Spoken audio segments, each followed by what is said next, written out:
What's going on, guys? Andrew Piluk Hockey here, back again with another video. Today I'm going to be looking at some Toronto Maple Leafs trade rumors, and the reason why you're seeing a big trade coming, or could a big trade be coming title, is basically because of the reports that have been coming out lately, and of course the injuries to Morgan Rielly and the soon returning Jake Muzzin. The Maple Leafs have a lot of decisions to make, considering the fact that Chris Johnston also said that the Maple Leafs are not afraid to burn a year of Rasmus Sandin's contract, and they're also not afraid to spend a little bit of money because of the Mikheyev injury.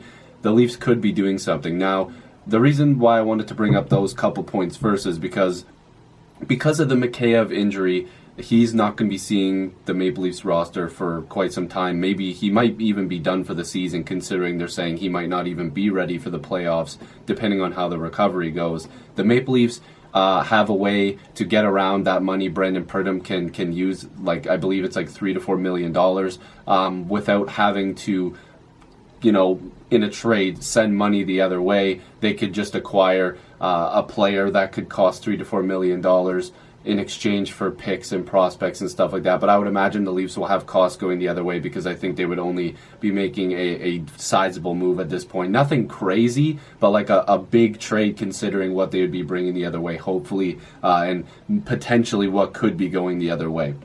Now, I know this is a lot of information to take in at once, so if you want to see Chris Johnston's thoughts, I think there's a bit on Sportsnet that you can watch that he was explaining why the Leafs can do that. The reason I also bring up Rasmus Sandin is because the Leafs are testing him right now to see if he's ready to play in the NHL full-time. They're not afraid to burn 1 year of his contract. So if the Leafs do make a move, they might consider carrying 7 defensemen, just playing your big guns a lot more. As the playoffs come around, the Leafs might consider having 7 defensemen in the playoffs. I think it'd make a lot of sense. So they still could acquire a defenseman even when Morgan Rielly and Jake Muzzin come back. And the reason why I'm saying that is because there is some listed below here. A Sportsnet article came out from Sunny Sachdeva. Hopefully I'm saying that name right, but Sunny wrote the article. You guys can check it out on Sportsnet right now, talking about targets that the Maple Leafs could go after on their blue line. Now, I still do believe Marincin, of course, is going to end up in the press box or with the Marlies once these injuries come,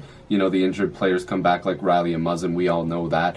But I also do believe that a Cody Ceci could be a guy that can go the other way in a trade, regardless of if it's for another defenseman. The Leafs could acquire somebody and then remove Cody Ceci in another trade, or it could be all into one big trade. I also believe that a guy like Tyson Barrie shouldn't be comfortable in his spot. If the Leafs have the right trade come around and they can make a move to get a defensive-minded defenseman, I can see a world in which Tyson Barrie gets moved to the other way. But because of how cheap his contract is and how good he's played under Sheldon Keefe, I'm not really sure how close of a deal that would be, if that was all things considered, if that would be a possible move. But here are some guys that were brought up in the article, and we're going to give our thoughts on it. So because of the injuries, because of everything that's been going on right now, the Maple Leafs, even though they're third in the division, shouldn't be sitting there thinking that they're just going to make it into the playoffs. They need to start winning more hockey games. They've had a bit of a rough stretch. They're just coming off a victory, depending on when you're watching this, a 7-4 victory.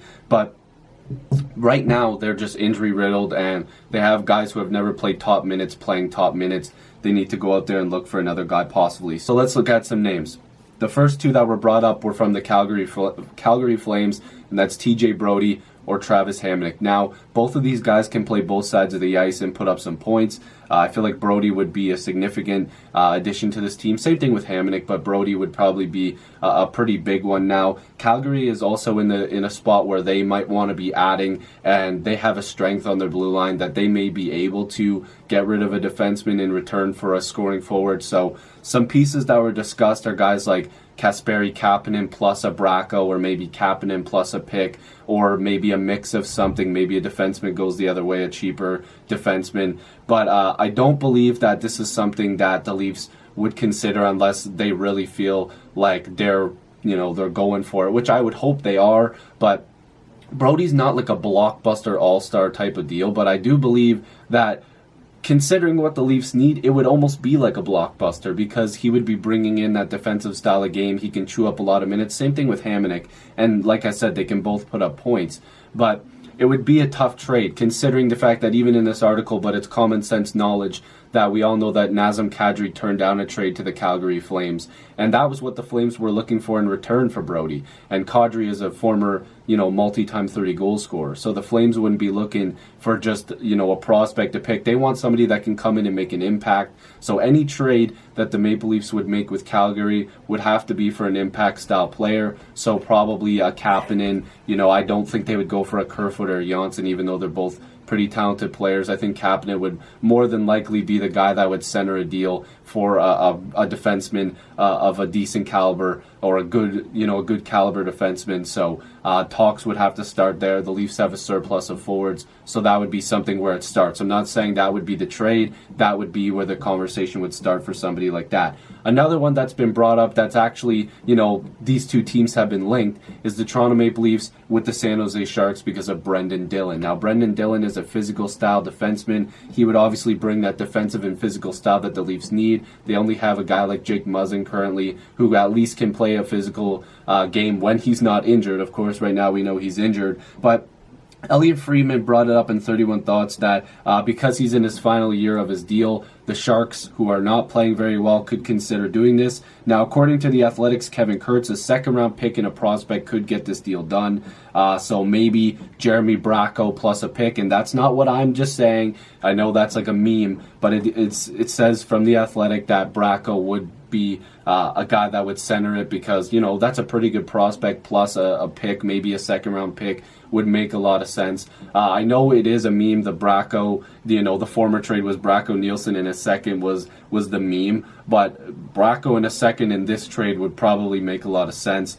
He's what the Leafs, he's the Leafs style of defenseman. Like they need that style. A 6'4", 225 defenseman. He's big. He's not exactly the type of guy that's going to put up a bunch of points, but he's physical, and that would be very interesting. He would be an interesting choice for sure. Would make a lot of sense for the Leafs. Now here's another one that would make some sense for the short term and the long term. Alec Martinez from the Los Angeles Kings. Now we know he was a former partner of Jake Muzzin when they were both on the Kings. He's a guy, again, who can bring some offensive firepower. He had a 39-point season, I believe, 2 years ago.